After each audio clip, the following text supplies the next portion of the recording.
Hello friends, আমি জন্মাষ্টমীর দিন কিভাবে মেকআপ করেছিলাম তোমাদের সঙ্গে সেইটাই শেয়ার করব। প্রথমে আমি সিসি ক্রিম লাগিয়ে নিয়েছি।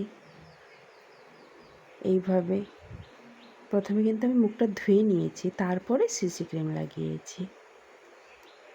আমি তো হাত দিয়েই লাগাতে অভ্যস্ত, তাই আমি হাত দিয়েই লাগিয়ে নিয়েছি। এইভাবে লাগিয়ে নিয়েছি। এইভাবে লাগাতে হবে।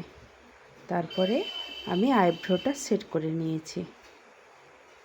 তারপরে আমি আইশ্যাডো লাগিয়ে নেব, গোল্ডেন কালারের আইশ্যাডো।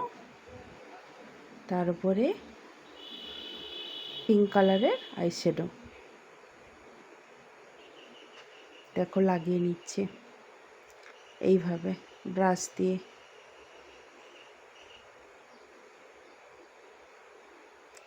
লাগানো কমপ্লিট হয়ে গেছে। তারপরে আমি আইলাইনার লাগিয়ে নিচ্ছি।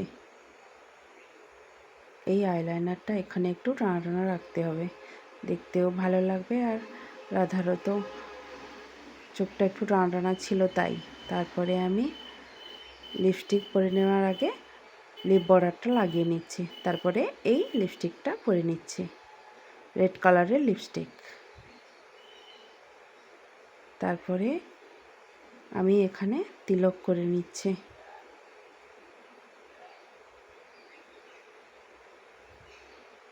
দেখো তিলক করা কমপ্লিট, কেমন লাগছে আমাকে। তারপরে আমি সিঁদুর লাগিয়ে নিয়েছি। তারপরে এইভাবে আমি ফুলের একটা জোড়া মাথায় নিয়ে নিয়েছি। দেখো আমাকে কেমন লাগছে।